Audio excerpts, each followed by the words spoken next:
बिस्मिल्लाहिर्रहमानिर्रहीम। अस्सलामुअलैकुम अज़ीज़ तलबा। बैंक रिकॉन्सिलिएशन स्टेटमेंट के हवाले से हम लोग काम कर रहे हैं। अपने लास्ट लेक्चर में हमने एक न्यूमेरिकल सॉल्व किया था जो हम पिछले 2-3 लेक्चर से कॉन्टीन्यूसली देख रहे हैं। पहले में हमने डिस्क्रिपेंसीज फाइंड आउट की थी, दूसरे लेक्चर में फिर हमने उसका जो है वो बैंक रिकॉन्सिलिएशन स्टेटमेंट तैयार की थी। आज भी हम इंशाल्लाह बैंक रिकॉन्सिलिएशन स्टेटमेंट तैयार करेंगे। अब अगर आपने पिछले 2-3 लेक्चर सुने हैं तो आपको ये बात थोड़ी सी परेशान कर रही होगी कि नॉर्मली तो जो बैंक रिकॉन्सिलिएशन स्टेटमेंट है वो स्टेटमेंट फॉर्म में बनाई जाती है, यानी कि उसमें हम जो बैलेंस दिया गया होता है उसमें अमाउंट्स या आइटम्स को ऐड या लेस कर रहे होते हैं। लेकिन यहाँ पर मैंने आपको डेबिट और क्रेडिट के तरीके से समझाया है। अब उसकी बुनियादी वजह यह है कि जब हम बिल्कुल शुरू में अकाउंटिंग को सीख रहे होते हैं तो हमारे लिए थोड़ा सा मुश्किल होता है कि हम ये अंडरस्टैंड करें कि कौन सी अमाउंट या आइटम जो है वो बैलेंस में ऐड होगा और कौन सा आइटम जो है वो लेस होगा।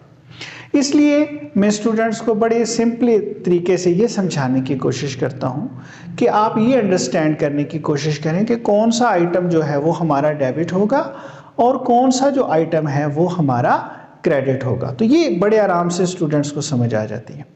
अब जब हमें ये बात समझ में आ जाती है तो फिर उसको हम बड़ी आसानी के साथ स्टेटमेंट फॉर्म में जो है वो तब्दील कर सकते हैं। अब यहाँ जो आपने बात सीखनी है वो ये कि अगर तो दो आइटम जो है नेचर में एक जैसे हैं, यानी कि दोनों आइटम या तो डेबिट हैं या दोनों ही आइटम क्रेडिट हैं, तो हम उन्हें आपस में ऐड करेंगे। तो डेबिट में डेबिट जो है वो ऐड होगा और क्रेडिट में जो क्रेडिट है वो ऐड होगा। लेकिन अगर उनकी नेचर एक दूसरे के मुख्तलिफ है, यानी कि एक आइटम डेबिट है और दूसरा क्रेडिट है, या पहला आइटम क्रेडिट है और दूसरा जो आइटम दिया गया है वो डेबिट है, तो फिर हम इन्हें आपस में लेस या माइनस करेंगे। तो एक जैसे आइटम होंगे तो ऐड होंगे और अगर एक दूसरे के उलट या मुख्तलिफ होंगे तो फिर उन्हें हमने लेस करना है। ये कॉन्सेप्ट आपने जहन में रखना है। अब हम डिपेंड कर रहे होंगे कि हमारा बैलेंस कौन सा है। बैलेंस के हवाले से हम अपने प्रीवियस लेक्चर्स में सीख चुके हैं कि हमारा बैलेंस या तो डेबिट होता है या क्रेडिट होता है। वो पासबुक का भी हो सकता है, बैंक स्टेटमेंट का भी हो सकता है, या वो कैश बुक का भी हो सकता है। तो बहरहाल हमने अपने बैलेंस पे फोकस करना है।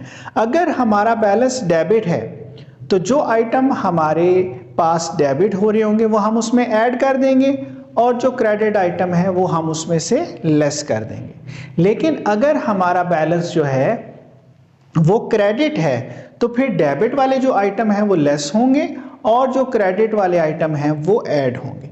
तो ये बुनियादी नुक्ता है, मैंने आपको बड़े आसान सी ज़ुबान में बता दिया। जो याद रखने वाली बात है वो ये है कि अगर आइटम एक जैसे होंगे तो उन्हें हम आपस में ऐड करेंगे और अगर आइटम एक दूसरे के मुख्तलिफ होंगे तो फिर हम उन्हें लेस करेंगे।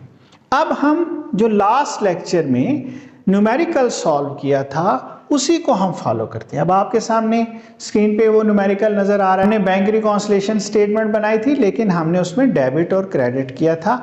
अब हम उसे स्टेटमेंट फॉर्म में लेके आएंगे जो एक्चुअली प्रैक्टिकली हम इम्प्लीमेंट करते हैं कि हमने आइटम को बैलेंस में ऐड या लेस करना होता है। तो पहले हमें बैलेंस दिया गया है।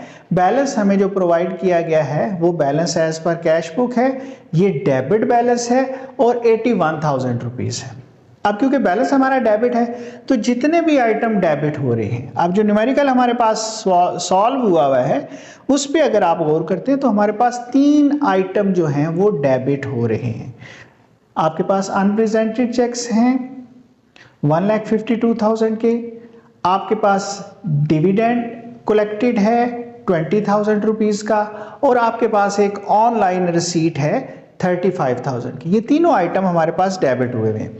तो अब क्योंकि बैलेंस हमारा डेबिट है लिहाजा ये तीनों हम उसमें ऐड करेंगे। तो जब हम ये बैलेंस में तीनों आइटम ऐड करेंगे तो हमारा जो सब टोटल होगा वो हो जाएगा 2,88,000। अब इसमें से हमने क्रेडिट वाले आइटम माइनस करने हैं। तो क्रेडिट हमें 2 आइटम बताए गए हैं। एक हमारे अनकोलेक्टेड या अनक्रेडिटेड चेक्स हैं जो 75,000 रुपीज़ हैं, और 200 रुपीज़ जो है ये हमारे बैंक चार्जेस हैं। तो ये 75,200 की जो अमाउंट है हम अपने सब टोटल 2,88,000 में से जब हम लेस करेंगे तो ये हमारा आंसर आ जाएगा 2,12,800 और ये हमारा balance as per bank statement या पासबुक कहलाएगा।